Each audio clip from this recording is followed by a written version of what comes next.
Hey guys, Toaster back. A little review of the 25 TP, and kind of the reason that I'm going up this line is because I had a bunch of Polish blueprints and was able to unlock a bunch of the line and kind of get discounts on a whole bunch of it. So that's kind of where we're at with this thing. I'm not going to go over the stats too much on it. All I can really say is the gun handling on it sucks. The gun is actually quite good though. Besides the gun handling, it's got 135 alpha and 135 penetration. DPM's not fantastic on it, whatever. And it has really no armor. I mean, it's got some really heavily sloped sides, and once in a while you get a bounce off of that. But other than that, it's got no armor. And you're going to see that this game. I run this thing.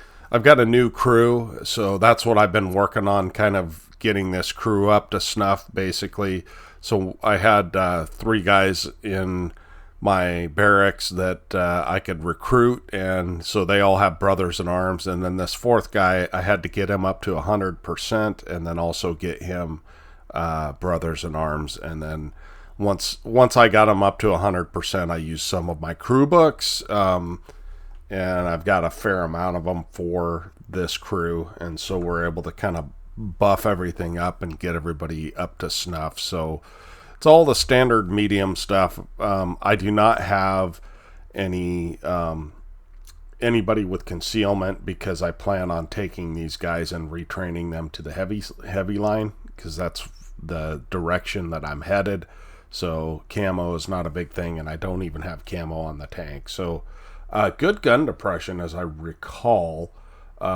If I could figure out where that's at, maybe. Yeah, minus 10 gun depression, 10 elevation. So excellent gun depression on this thing, so you can poke a ridgeline. But you're going to see that I poke and get penned almost every time I poke. And I have another ace tanker where I'm a little more careful than this. So let's go ahead and look at the replay.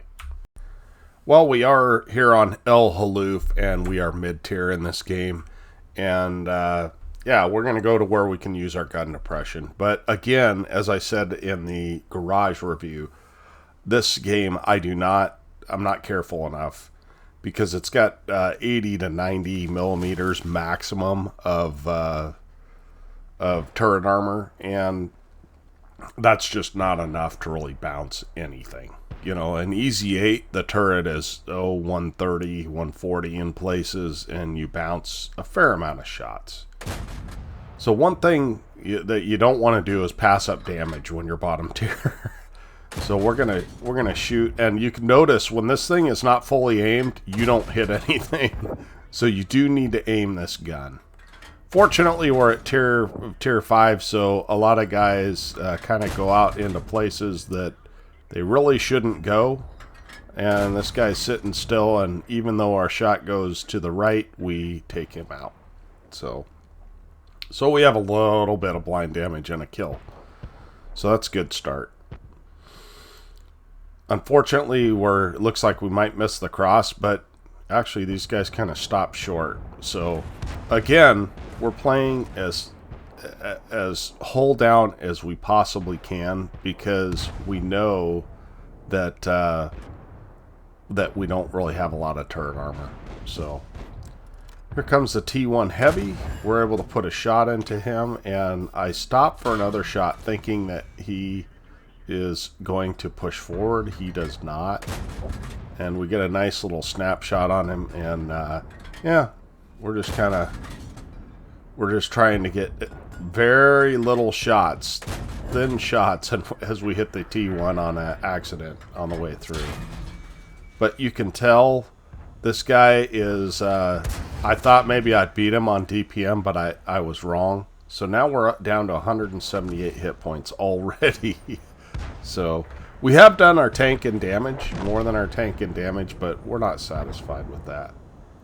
So fortunately, this Churchill is moving now, and once he starts moving, I feel like I can shoot at him and not concern myself. He is focusing somebody else, but then he hits us one more time. But now he's on the move, and I feel like I can poke up and hit him, and we're able to high roll him and take him out. So we're working gun depression a little bit here, and I would really like to take this AT out because he is the most dangerous tank. We do take him out and then we back off so that we are not the focus of this BK, right? So once again, we're trying to make ourselves not a target. When you have 30 health left, you do not want to be a target. So this light tank, I don't know why he's here or why he keeps pushing,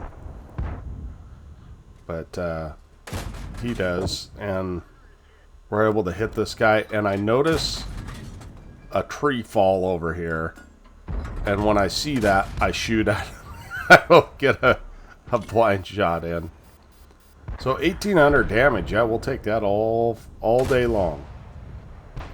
So we're winning, but not by a huge margin, 1,000 hit points. So we're going to come out here and hopefully get shots on the side of this T-34 shielded. He's not paying attention to us, so... And he's turning his turret, and he ends up dying. So now it's 10-5. We have cap pressure going on. And, you know, sometimes I do not obey my instinct. And my instinct is that somebody's going to rush the cap. And so, on low health, I should just sit here and let them push into the cap and then fire at them when I have an opportunity, right?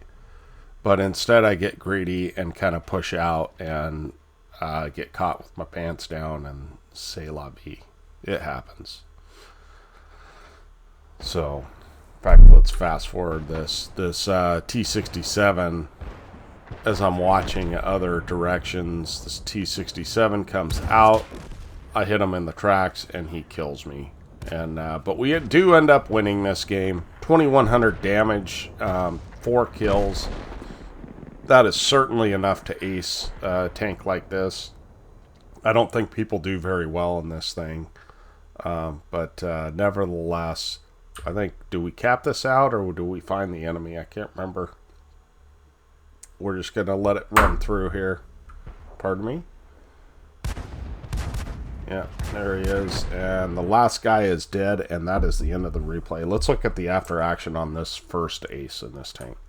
Well, not a crazy game, but ace tanker, and we got high caliber for our 2,460 damage with our blind shots, 4 kills, and 1,062 base XP, which is not very high considering to get an ace tanker there.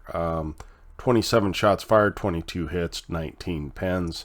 That's actually a pretty good ratio. When we hit, we pen most of the time. Hit 8 tanks and killed 4. No assists to speak of, and we ended up making 57,000 credits. Even without this 21,000 personal reserve bonus and on a standard account, we still would have cleared, probably 20,000 credits or more. So tier 5 is a good tier if you're not a premium player that you can make credits at. And we did. This was on a 2 times, so we ended up with 3,200 experience, give or take. Appreciate you guys watching. Hope to catch you next time. Tonester out.